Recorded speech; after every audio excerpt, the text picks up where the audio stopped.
Quem entra num presídio como pequeno delinquente, muitas vezes sai como membro de uma organização criminosa para praticar grandes crimes.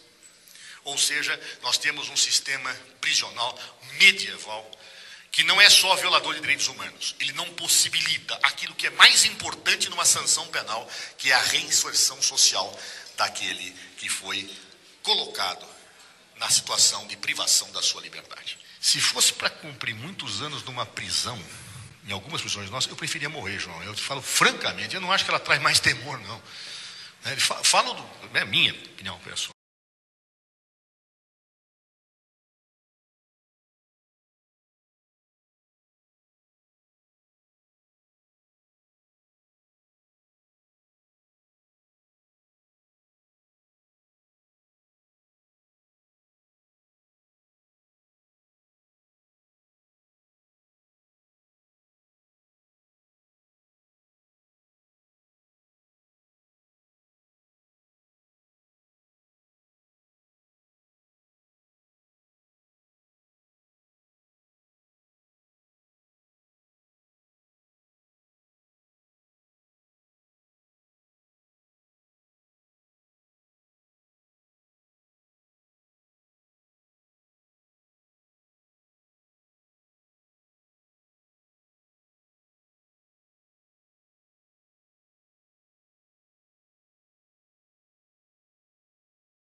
Os dados do Sistema Nacional de Informações Penitenciárias mostram que o número de mulheres presas aumentou mais de 200% nos últimos 12 anos. Apesar de representar um universo bem menor entre a população carcerária, as necessidades específicas das mulheres detentas ainda são ignoradas. Pensando nisso, o Ministério da Justiça tem discutido uma política nacional para melhorar as prisões femininas.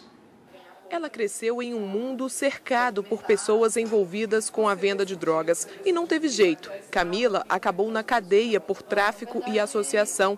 A pena, 8 anos e 10 meses de prisão. Já cumpriu pouco mais de 3 anos e nesse tempo foi possível perceber as dificuldades de viver em uma penitenciária feminina. É difícil, em certas partes, pela superlotação. Por muitas outras coisas, sim, por algumas pessoas também não ter visita. Hoje no Brasil, 36 mil mulheres estão atrás das grades. O número é 256% maior do que o registrado há 12 anos. E o resultado disso é a superlotação nos presídios. Para se ter uma ideia, seria preciso ter mais 14 mil vagas nas penitenciárias femininas. E os problemas não param por aí. A diretora da Penitenciária Feminina do Distrito Federal revela que ainda hoje as mulheres recebem um tratamento na cadeia que está longe de ser o ideal. A mulher ainda tem recebido o mesmo tratamento que o homem. A questão de higiene, ela recebe, por exemplo, um sabonete, 2 rolos de papel higiênico, um pacote de absorvente, sabão em pó para poder lavar a roupa e só, né? Creme dental, escova, o mínimo. O mínimo. A mulher ainda precisa de muito mais do que isso. Para tentar melhorar essa situação, a coordenadora do projeto Mulheres do Departamento Penitenciário Nacional do Ministério da Justiça afirma que algumas medidas estão sendo tomadas. Foi criada uma comissão especial e um grupo de trabalho interministerial pelo Ministério da Justiça, que é composto por 11 ministérios e várias secretarias. O objetivo principal de toda essa estrutura é a elaboração da política nacional para a mulher presa e egressa do sistema prisional. Atualmente, a maioria das ações realizadas dentro dos presídios como forma de ressocialização é de iniciativa da própria instituição. Não existe políticas do Estado ainda voltadas para isso. As mudanças que a gente tem buscado são de iniciativas da penitenciária, com a ajuda de alguns parceiros. Foi justamente essas iniciativas que levaram Camila a pensar no futuro. Ela voltou a estudar e já trabalha como assistente na área administrativa da Fundação de Amparo ao Trabalhador Preso, a FUNAP do Distrito Federal. Agora, ela já faz planos para pôr em prática quando conseguir a liberdade. Pretendo fazer cursos técnicos antes de cursar a faculdade e sempre estar fazendo cursos e me aprimorando para que eu consiga crescer profissionalmente. Minha vida agora vai ser outra.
Estamos chegando à penitenciária de segurança máxima de Campo Grande, em Mato Grosso do Sul.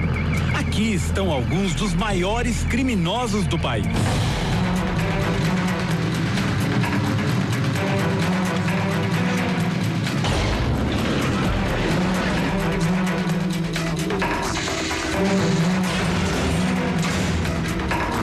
Na chegada, flagramos o banho de sol de José Reinaldo Girotti, especialista em assalto a bancos. Também estão aqui Antônio Josivan dos Santos, o alemão, mentor do assalto ao Banco Central em Fortaleza. Os libaneses Khaled e Farouk Omairi, suspeitos de ataques terroristas. E aquele que é considerado o maior de todos, o grande chefão das drogas. Um homem temido e respeitado no mundo do crime, Fernandinho Beiramar.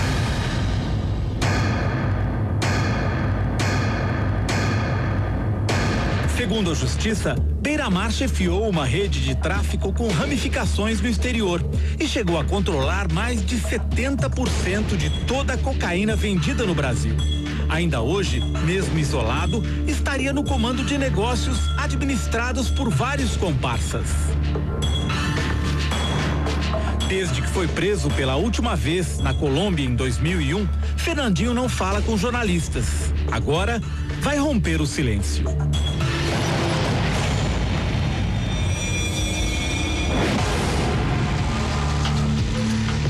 Beiramar está preso em regime disciplinar diferenciado, o temido RDD. Nós vamos ver agora como é o dia a dia do traficante neste sistema de completo isolamento. É neste corredor que está a cela do prisioneiro 55. Uma etiqueta informa que a alimentação de Beiramar deve ser rica em fibras e sem carne vermelha. Um agente abre a minúscula janela de comunicação. Anuncia nossa presença. Fernandinho aceita falar.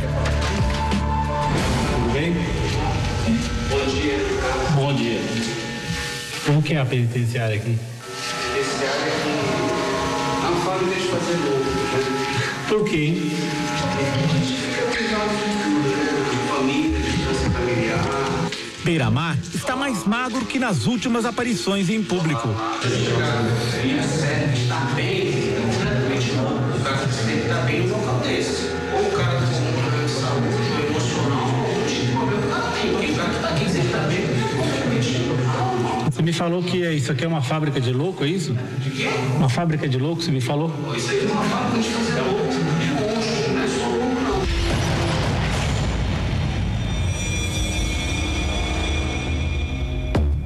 A direção do presídio não permite entrar na cela, mas nós tivemos acesso a uma cela idêntica à ocupada por ele. O juiz federal Odilon de Oliveira, que é o responsável pela penitenciária de Campo Grande, nos acompanha. O sujeito fica no RDD aqui, que ele toma banho de sol aqui, certo? Isso aqui é para tomar banho de sol, não precisa sair. Esse é o banho de sol? Esse é o banho de sol. Agora, conforme a estação do ano, não dá para tomar banho de sol, né? Se o sol não está a pino, ele não pega, aí tem que sair pro pátio. Entendi. Certo? Esse é o espaço de que dispõe o preso. Aqui está a mesa, está o banco, para ele sentar. Tudo de concreto, né? Tudo de concreto. Esse colchão aqui, esse é a prova de fogo. Ah, é a prova de fogo? É a prova de fogo. E aqui está a pia. Aqui está o banheiro, tudo. Ele não dá para ele usar nada disso como arma, não dá para improvisar arma nenhuma. Lá está o chuveiro. Então a água desce quente de lá. Água quente, água morna. Então, o preso convive aqui. Ele está andando de castigo, em RDD, ou em isolamento, ele convive aqui sozinho.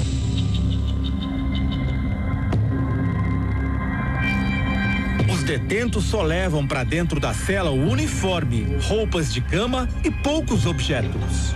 O aparelho, ele faz a barba em 20 minutos e devolve o aparelho. Essa câmera, através da qual você está me enxergando agora, é uma das 200 que existem aqui no presídio. E elas são monitoradas tanto pelos funcionários daqui, mas também em Brasília, que é uma forma de ter uma supervisão externa ao presídio.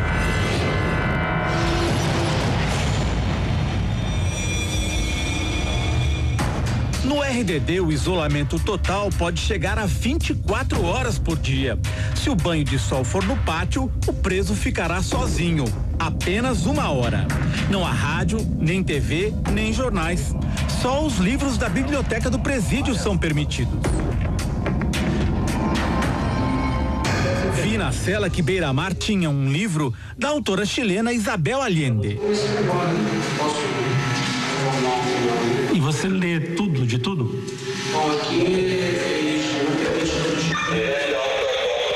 Leituras são permitidos. É censurado, mas a maioria das leituras são publicadas. Beira-Mar diz que tem um sonho. Quer ser advogado e para isso precisa estudar. Só que o RDD não permite. Estou tentando fazer uma faculdade à distância, aí fala que a organização do doutor Edilon, para que eu tenha acesso à internet. O traficante faz um apelo. Esse senhor consegue brandar o coração do doutor Edilon? Porque está muito pesado? Pesado, o doutor Edilon está com a caneta muito pesada. Aqui no presídio, as regras são aplicadas em igualdade. Tanto faz o preso A, B, famoso ou não famoso, isso não interessa aqui. A gente aplica a mesma norma, a mesma alimentação, o mesmo tratamento. Não tem colher de chá para ninguém aqui. Fernandinho Beira-Mar só pode receber visitas 1 vez por semana. Não há contato direto. O encontro é neste lugar. O advogado se universidade aqui, o preso vem, fica ali, daqui eles conversam. Por telefone? Pelo telefone. Uma placa de fibra transparente separa o preso do visitante. Não há como passar nada de um lado para o outro. E a placa é resistente. Veja a demonstração.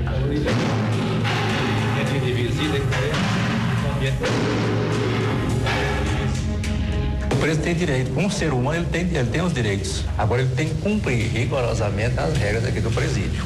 Porque se ele não cumprir, ele vai ficar de castigo. A propaganda do RDD, uma coisa que foi montada pelo Brasil, sabe, agora tem que ser nós, provavelmente foi pagando por isso. Essas coisas indignadas. O irmão criou essa situação toda, pagou o dinheiro, foi embora para os Estados Unidos, só foi para o a maior prova disso aqui, já tem mais de 5 meses. Até hoje a promotoria não conseguiu oferecer denúncia em relação a isso. Mas afinal, por que as autoridades ainda acreditam que Fernandinho Beira-Mar dá as cartas de dentro da prisão? A resposta pode estar na própria lei, que garante a privacidade das conversas durante as visitas.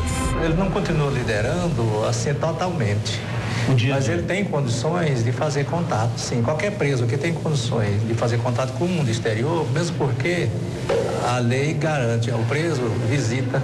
E você não tem como monitorar, você não vai monitorar a visita. E há também pouquíssimos, mas há advogado que se presta ao serviço de pombo-correio. Então o contato com o mundo exterior é difícil você eliminá-lo 100%.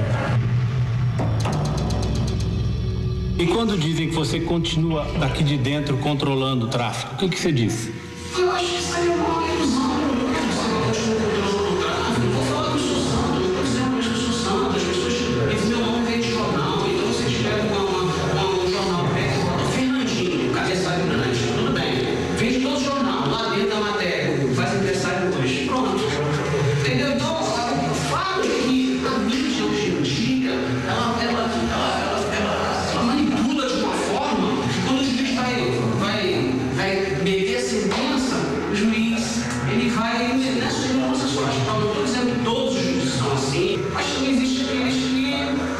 É o Fernandinho Beira-Mar. Como é que eu vou julgar o caso do Beira-Mar? Se eu for dar o que ele tem de direito, quando ele vai achar que tem alguma coisa, sabe? Faz o seguinte, você me dá a caneta, ele bota o advogado dele para trabalhar, dá destino superior, se ele conseguir bem o direito a mim, não é justo isso. Eu acho que é uma covardia muito grande que eles fazem. Existem muitas coisas que as pessoas jogam em cima da gente, o pessoal não tem como solucionar um crime, aí a polícia tem que dar resposta rápida à sociedade. Qual é a resposta rápida? Ó, já sabemos quem matou. A sociedade, a polícia está trabalhando certinho, então foi Beira-Mar, tá bom. Passa o tempo, vai provar que não é bem assim.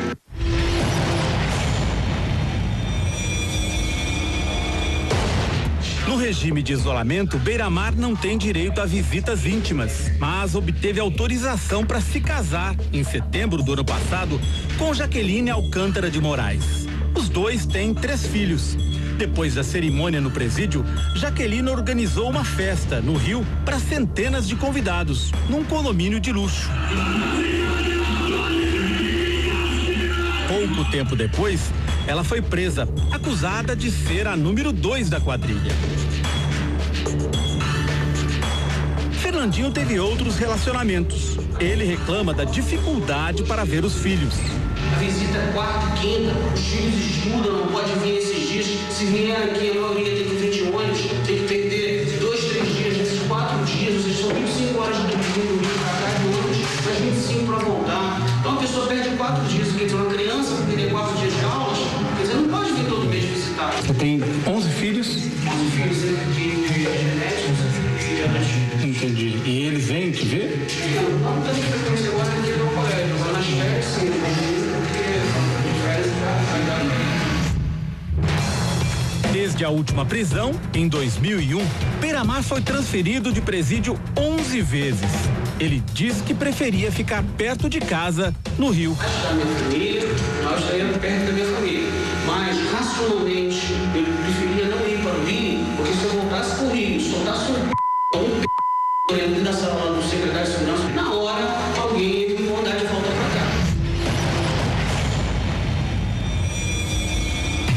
No final da entrevista, Fernandinho se exalta, apela até para a Constituição ao reclamar do rigor da prisão onde cumpre pena. Então, já que é para ter o critério de dar um poder na mão de uma pessoa, fazer o que com a vida de vários, rasga a Constituição e fala, a partir de agora o juiz federal é que vai determinar, não tem uma Constituição. Cria uma lei, volta ao tempo da ditadura, faz uma lei assim, porque a única diferença que está faltando é só isso. Para Fernandinho, os estudantes de direito deveriam passar uma temporada na prisão para saber como funciona. Acho que o cara que faz área humana, ele deveria, antes de se formar, ser obrigado a passar 6 meses no mínimo em hospitais, em orfanatos, em asilos e em presídio principalmente, porque para a sociedade isso não se escolhe.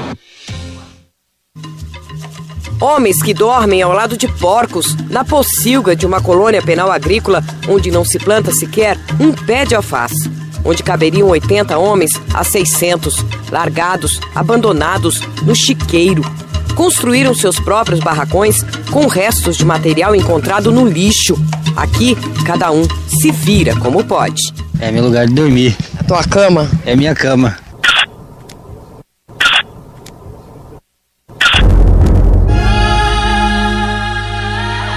O lugar lembra mais um acampamento do que uma cadeia de regime semiaberto, onde o preso teria direito a trabalhar e se ressocializar. Mas tudo que fazem aqui é criar os porcos para os funcionários do presídio, que ficam com o dinheiro arrecadado após a venda da porcada. Que com certeza é a situação mais degradante do sistema penitenciário brasileiro. Aqui, literalmente, os presos são tratados pior do que porco. O que os deputados da CPI do sistema carcerário viram e ouviram visitando estados brasileiros e mais de 70 presídios beira ao inacreditável, ao bárbaro. Cadeias superlotadas onde espaço destinado a cada detento chega a ser de 40 centímetros. Quantos vocês são aí dentro? Cento e poucos, 140. 146. 146. Tem quantas pessoas por cada cela? 30? O que a gente vê é o que a CPI está vendo no Brasil inteiro. É o caos.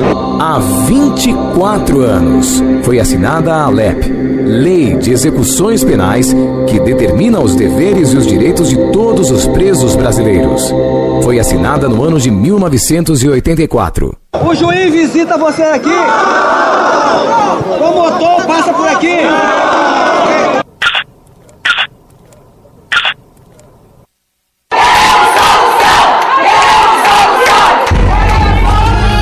Solução urgente é do que precisa o sistema carcerário do país.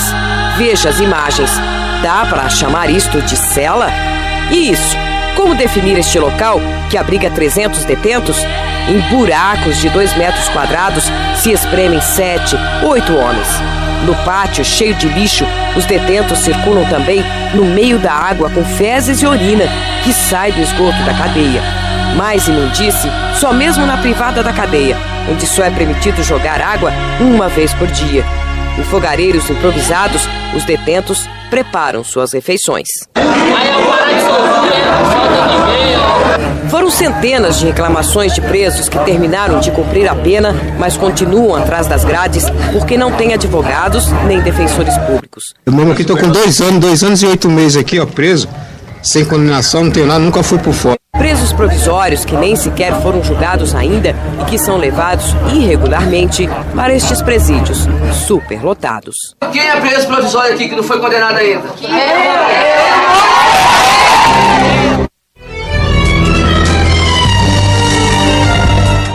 Entre os muitos casos de irregularidades, o desta mulher em Porto Velho, Rondônia, impressionou a CPI.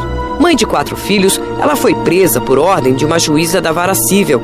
O motivo, ela não conseguiu pagar R$400 que devia de 2 meses de aluguel. Como é que foi pra você esse momento, Ana? Muito doloroso, é doido.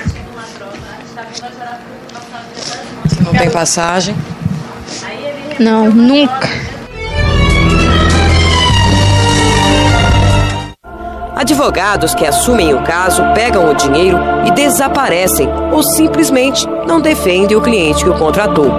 Esta também foi uma das denúncias feitas pelos detentos à CPI. O juiz não visita os presos, não faz a vistoria, como diz a lei, promotor não visita, advogado não visita. Advogados e advogadas às vezes visitam, mas é a casa do alheio.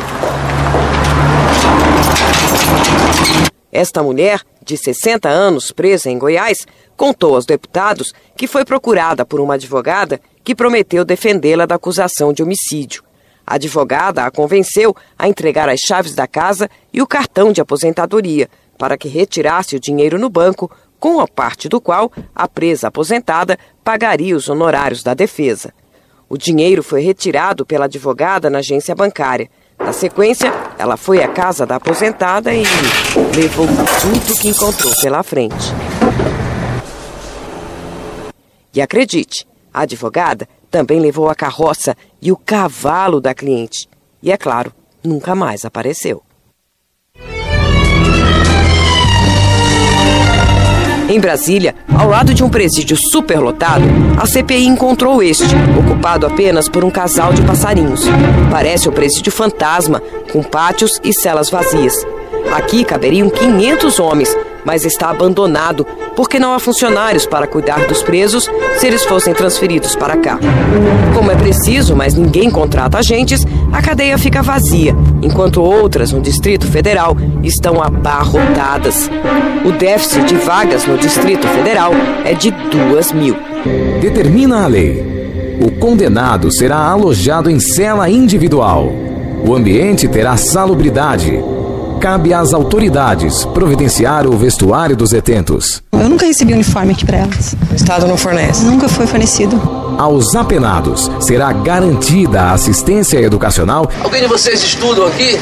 Aqui não tem escola. Não tem escola, não tem. Todas as autoridades deverão respeitar a integridade física e moral dos condenados. Eu fui espancado porque eu estava na área máxima lá e eu pedi pro agente, perguntei por que a comida estava vindo crua, mal cozida, né? Aí fui espancado, né? Você sofreu alguma violência na prisão? Só os policiais me batiam, toda hora eles me batiam, toda hora. Foi 24 horas. O que eles fazem? Bota na cabeça, bota na cabeça assim, ó. Aí segura e desmaia a gente, ó. Qual foi a última vez que você foi apanhado? Faz uma semana, nós ficamos de joelho na quadra ali.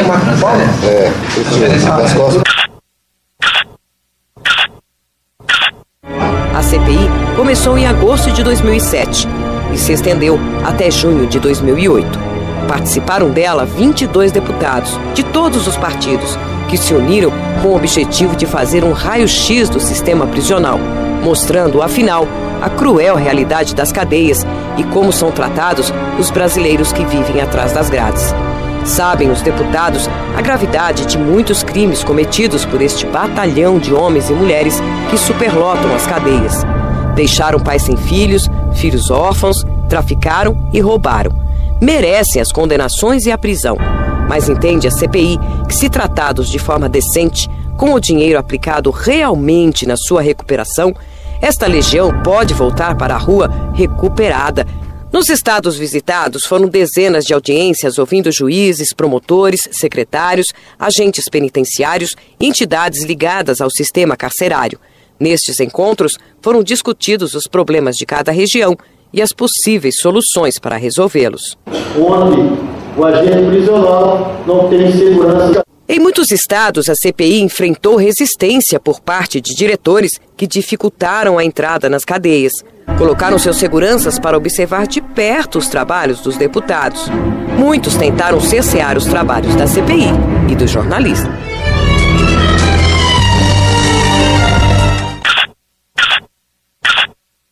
Tentaram até enganar a CPI. No Piauí, os deputados estranharam o fato de uma cadeia superlotada estar com uma cela vazia. O diretor disse que a cela estava em reforma. À noite, de surpresa, os deputados voltaram ao presídio.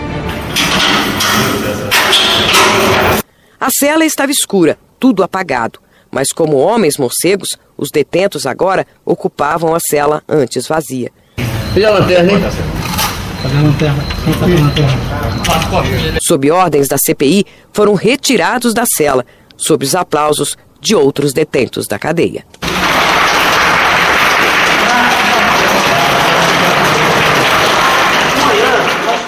O motivo de esconder os presos? Eles tinham sido espancados 2 dias antes da chegada da CPI. Disseram os detentos que, além de espancá-los, funcionários se divertiram, gravando em seus celulares em uma câmera a sessão de tortura. O vice-diretor, seu Nilcinho, estava com a câmera. É o pior. Que era o pior, que estava com ferro e filmando com o ligue de boi onde bate nós. Ele estava filmando, né? Tá, que é o vice-diretor. Em Minas Gerais, a CPI encontrou situações terríveis. Em Rio Piracicaba, por exemplo, 8 homens morreram sufocados com a fumaça de um incêndio que destruiu a cela.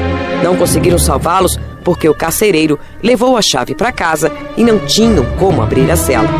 No município de Ponte Nova, 25 detentos foram queimados vivos em uma cela, mortos por rivais, e os funcionários disseram que não viram nada.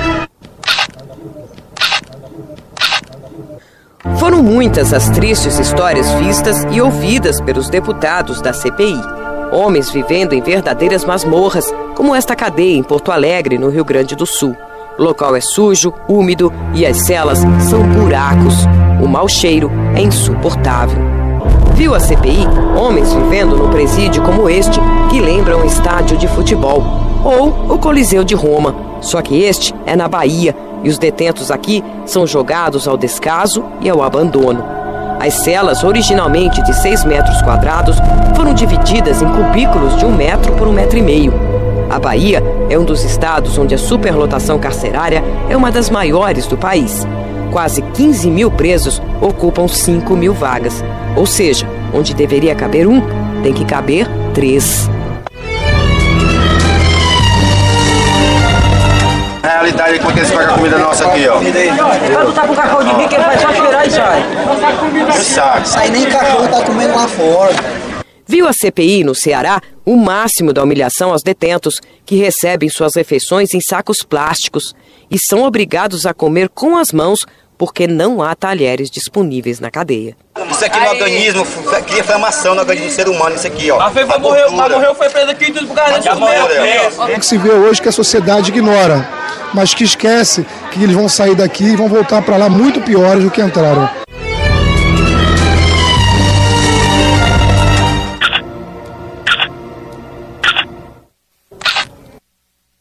Viu em Minas Gerais o máximo do absurdo. Detentos com coceiras e feridas na pele receberam creolina como remédio para passar no corpo. Um médico da cadeia foi quem receitou o desinfetante, que é usado para fazer limpeza, desentupir ralos ou matar bernes de animais.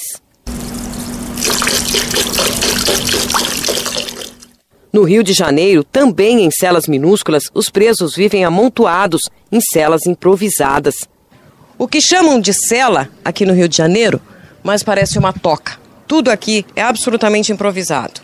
Nesse espaço aqui, nesse minúsculo espaço de 1,20 por 1, são obrigados a conviver 2 presos. Um dorme embaixo e o outro dorme aqui, na parte de cima. Esta ala do presídio, que tem 36 homens, é toda assim. Na base da gambiarra, do improviso, do jeitinho brasileiro. Uma situação de absurda precariedade. Quantos não tem colchão aí? Levante a mão. Não tem colchão. E se não tem colchão, o jeito é dormir no chão. Quando nem no chão há mais espaço, o jeito é pendurar redes. É assim que dormem mais de 100 detentos numa delegacia do Rio de Janeiro. Isso é uma demonstração do desrespeito com o ser humano. Nós estamos condenando o preso a sair de dentro da prisão mais revoltado ainda. Na maioria das cadeias visitadas, a CPI encontrou prédios sujos, umidade e mofo. Muita sujeira e fios elétricos expostos em verdadeiras gambiarras que são comuns nas cadeias, representando risco constante de incêndio. Esgotos que correm a céu aberto. O abandono é geral.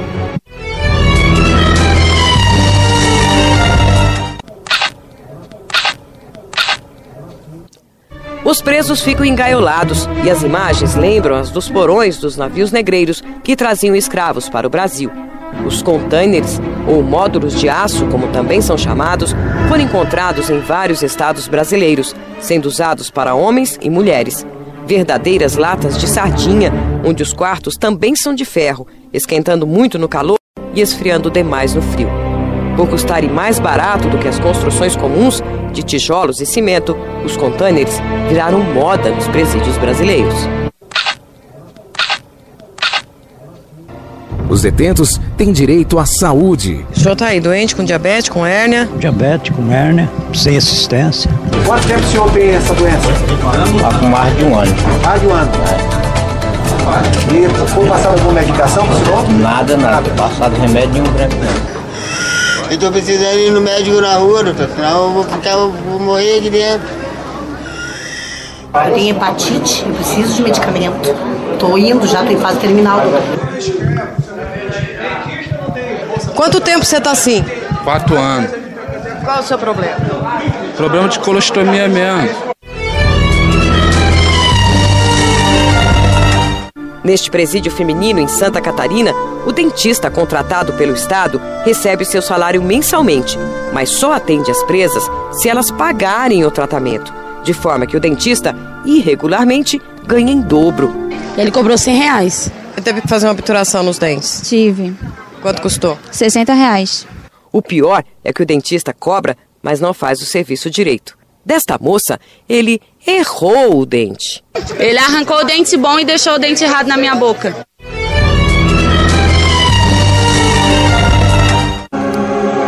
A ausência quase total do Estado nas cadeias e presídios abriu espaço para o crime organizado. Há várias facções criminosas atrás das grades. O PCC, primeiro comando da capital, é uma delas. E os deputados encontraram a presença deles em muitas cadeias do país. Em uma delas, a sigla da facção estava na parede do pátio do presídio. Em São Paulo, berço do PCC, os detentos falaram abertamente sobre a facção. Solidariedade. PCC significa solidariedade. A palavra é certa. Significa ajuda também? Ajuda. É minha família. Essa forma aí que você tá fazendo de caixão, funeral, essas coisas ajudam sim. O espaço que eles conseguiram conquistar é tanto que neste presídio em São Paulo, a CPI encontrou pregado na parede o resultado da rifa que a facção promove todos os meses na cadeia para aumentar seu caixa financeiro.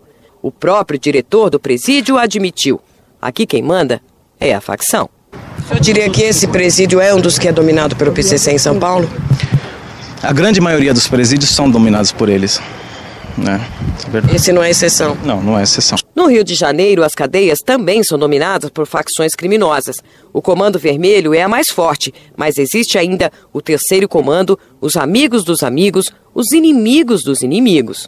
Num dos presídios visitados pela CPI do sistema carcerário, a Federação Esportiva dos Presos leva o nome de Rogério Lengruber, fundador do CV, o Comando Vermelho. E qual que é mais importante, Estado, Comando Vermelho ou a Igreja? Para mim, o Comando Vermelho. Presídio de segurança máxima no Paraná. Construída pelo governo federal, a cadeia foi feita para abrigar os presos mais perigosos e para cá vieram detentos líderes de facções criminosas, numa tentativa de isolá-los do sistema e enfraquecer os comandos bandidos. Ao visitar o presídio, os deputados viram um moderno sistema de cadastramento através de impressão digital. Viram que nas visitas, as conversas só acontecem através do telefone. Presídio modelo, mas que existe em pequeno número. São apenas 4 no país, porque o custo é de R$4.000 por preso, muito mais do que os R$1.600, que é o custo de um detento comum. Em muitos presídios, os presos são explorados e obrigados a pagar muito caro por produtos à venda em mercearias, instaladas em celas ou em espaços especiais. Quanto é o quilo de açúcar? R$4. Feijão? R$10 o quilo. R$10 o quilo de feijão. O sabonete? O sabonete é R$3. Para obrigar os detentos a consumir produtos das mercearias, a tática é simples.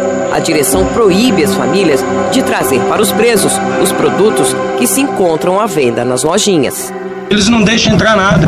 E aqui dentro é mais caro 2 vezes do que lá fora. Né? É só à vista, só no dinheiro. Um negócio que vale a pena. Por mês, É, 20 mil, 30 mil. O comércio paralelo nas cadeias também é feito por detentos. Os que têm mais dinheiro compram nas cantinas dos agentes e depois revendem em pequenos saquinhos aos que têm menos dinheiro. O comércio nas cadeias não é um assunto que agentes e diretores gostem muito de discutir. Já está se tornando inoportuno. Eu só disse ao senhor que os preços são majorados. A senhora não, por favor, gente, não sou obrigado a responder isso, tá? Deixa eu perguntar ao senhor... E aonde eu vou, ela vem atrás, preço da cantina, preço da cantina, preço da cantina. As mulheres têm situações ainda mais agravantes nas cadeias. Na maioria dos presídios não há creches e seus bebês ficam com elas por um período de 3 meses a 8 meses, atrás das grades. Bebezinhos literalmente presos com suas mães. A CPI também encontrou muitas cadeias mistas, onde homens e mulheres convivem no mesmo espaço. E encontrou mulheres que ficaram presas com homens na mesma cela. Misturado, homem, mulher e adolescente. Na mesma cela com 4 homens. O escrivão de lá me botou junto com um preso dentro de uma cela para me manter relação com ele. Cadeias lotadas, denúncias de maus tratos, falta de assistência médica, de estudo e de trabalho. Como nas cadeias masculinas, as mulheres têm os mesmos problemas. Elas são jogadas de forma muito mais improvisada. Elas são colocadas, por exemplo, o caso que nós vimos em Santa Catarina, onde até 6 detentas dividiam um colchão. Em todos os presídios femininos, a CPI encontrou presas que, por falta de assistência jurídica, continuavam atrás das grades, mesmo tendo direito à liberdade. Nós observamos que a maioria dessas mulheres já cumpriram a pena e às vezes não foram julgadas ainda. Por todo o Brasil, a CPI também ouviu as queixas de policiais e agentes penitenciários. Os alojamentos destinados a eles são tão ruins quanto as celas dos presos. O medo e o estresse é uma rotina no dia a dia deles, que ganham salários muito baixos. Qual o salário de vocês? Meu salário líquido é R$640. 640? Isso. E outra coisa, é R$700 o contrato, né? Mas contrato só que temporário? Com o INSS, essas coisas todas aí. É contrato, não é com custo. Líquido recebe quanto? 900 e pouco. R$900. A falta de informatização foi uma reclamação constante de diretores e funcionários. As fichas ainda são feitas de forma manual e, em muitos locais, a máquina de escrever, aquela antiga, ainda é uma realidade. Foram raros os casos em que a CPI encontrou computadores e câmeras de vigilância. A falta de informatização traz como grave consequência a falta de números reais do sistema. O sistema não tem estatística. Não tem Estado. Podemos tentar buscar também. O problema é que o Estado, no momento, não tem. Na hora que o Estado não tem estatística, não gera políticas. Não estudei os dados numéricos que Vossa Excelência, com tanto zelo, está me cobrando. Dizem os governos que um preso custa, em média, R$ 1.600 por mês. 437 mil presos custam mensalmente a fabulosa quantia de R$ 800 milhões. Isso aqui gera lucro. Para quem eu não sei, mas gera lucro. Concluiu a CPI que o dinheiro destinado aos presos não é realmente aplicado na recuperação deles. Não é possível que se gaste R$ 1.600 por mês com cada preso se eles não recebem sequer uniforme. Ficam no escuro e tomam banho frio para economizar luz e ainda têm que pagar o que comem, porque o que é servido pelo Estado é de péssima qualidade. A partir dessas conclusões, nós possamos ter um modelo prisional no Brasil que cumpra com as suas funções. A expectativa é que os governantes se sensibilizem com a situação do sistema carcerário no Brasil e, no dia que o Estado perceber o sistema prisional como uma oportunidade, não como um problema, quem sabe nós vamos encontrar a luz do fim do túnel. Torturas, maus tratos, abusos, corrupção, homens tratados como bichos. O que a CPI do sistema penitenciário viu até agora, na quase totalidade dos presídios, foi o geral desrespeito à LEP. Uma lei que ninguém obedece e ninguém cobra os que a desobedeceram, porque também não a cumprem. Não tratar bem o preso é devolvê-lo à sociedade ainda mais perigoso. As consequências voltam para a própria sociedade. Assustada, à mercê dos bandidos, tornam-se novamente vítimas da violência. Esta reportagem, feita no Rio de Janeiro, mostrou como os bandidos agem livremente, ostentando suas armas e traficando à luz do dia. Muitos desses bandidos já passaram pela cadeia, onde só aprenderam como praticar mais crimes, porque do jeito que funciona hoje os presídios brasileiros, não recupera ninguém. O sistema carcerário é um inferno. A culpa é do Estado que não cumpre suas obrigações e da sociedade que se omite. A saída é o Estado cumprir a lei e a sociedade olhar os presos como gente. Se isso acontecer, nós vamos transformar lixo humano, que hoje está amontoado atrás das grades, em cidadãos. O que a CPI do sistema carcerário pretende é que a sociedade ouça presos e funcionários, que esta situação vergonhosa que os deputados encontraram possa mudar, que este exército de homens e mulheres possa ser tratado com dignidade para sair das cadeias recuperado, ao invés de saírem ainda piores e aqui fora nos transformarem em vítimas outra vez. Nós não somos produto animal. O que a CPI deseja é que seja ouvido o grito do sistema penitenciário do Brasil.